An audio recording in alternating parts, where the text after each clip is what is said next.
आज भेट झाली तुमची समन्वय समिती परत तुमची आज बैठक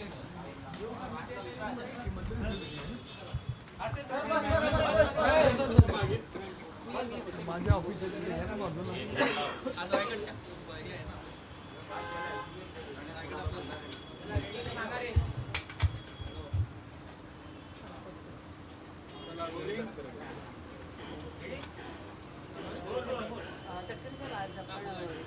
रत्नागिरी चव्हाण यांच्या भेटीसाठी आलेला होता. विधान परिषदेच्या निवडणुकीच्या दृष्टीनं काय चर्चा झाली? राज्यभरामध्ये 17 जागांच्या वरती महायुती या निवडणुकीला सामोरं जात आहे. त्याच्यामुळे वेगवेगळ्या मतदारसंघामध्ये ज्या ज्या ठिकाणी महायुतीतल्या इतर पक्षांनी अधिकृत उमेदवारांच्या संदर्भामध्ये कुठे अर्ज भरले असतील तर त्या संदर्भातली एक चर्चा त्या निमित्ताने त्या ठिकाणी होती.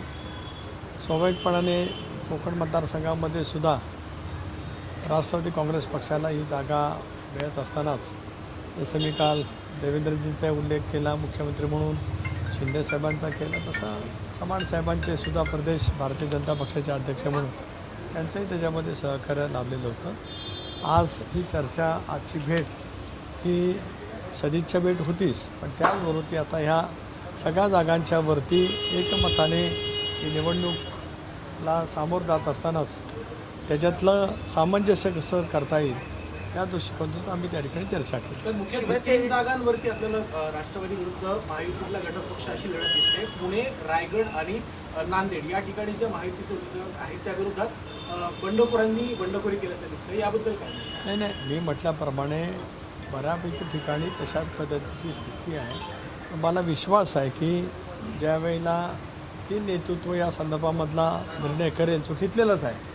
ज्या अर्थी त्या जागा महायुती म्हणून सर्वकडे सुटलेल्या आहेत त्या अर्थी देशाच्या केंद्रीय नेतृत्वाने या संदर्भातली अनुमती दिल्याच्या नंतर त्या ठिकाणी अशापैकी अर्ज दाखल केले गेले असतील तर ते अर्ज नक्कीच माघारी घेण्याच्या दृष्टीकोनातून प्रत्येक पक्षाचं नेतृत्व आणि जिथे कुठे काही समन्वय करायचा असेल, काही चर्चा करायची असेल ती चर्चा करून त्याच्यातला मार्ग 100% निघेल. पुण्यातल्या जागेमध्ये आहे ते राष्ट्रवादीमध्ये खरी तर फाईट आहे ती पाहायला मिळाली. शिवसेनेपैकी तुम्ही आज कोणाला भेटणार आहात? नाही, एक तर काल अर्ज भरायला आमदार उदय सामंत त्या ठिकाणी होते, आमदार दीपक केसरकर उपस्थित होते, आमदार महेंद्र थोरवे त्या ठिकाणी उपस्थित होते, आमदार भरत गोगालेसुद्धा उपस्थित राहणार होते. पण काल त्यांचा वाढदिवस जो फार मोठ्या उत्साहाने त्यांच्या मतदारसंघामध्ये साजरा होत असतो त्यांनी काल सकाळीच अनिकेतला फोन करून शुभेच्छा दिल्या. त्यामुळे स्वाभाविकच आज सारेजण मंत्रिमंडळाच्या बैठकीच्या निमित्ताने मुंबईमध्ये आम्ही आहोत. त्यामुळे वेगवेगळ्या मतदारसंघाच्या दृष्टिकोनातून सुद्धा आम्ही त्या ठिकाणी चर्चा करणार आहोत.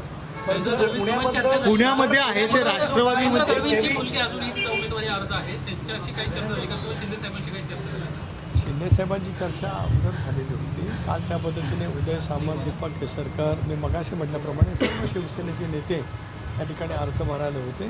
त्या संदर्भातला मार्ग हा निश्चितपणे त्या ठिकाणी निघेल. केवळ तेवढ्यापुरतं सीमित नाही तर 17ही जागांच्या वरती महायुतीचे उमेदवार एकच कसे राहू शकतील या दृष्टिकोनातूनच आज उद्या परवापर्यंत प्रयत्न होतील आणि त्याच्यात आम्हाला निश्चितपणाने यश मिळेल. धन्यवाद.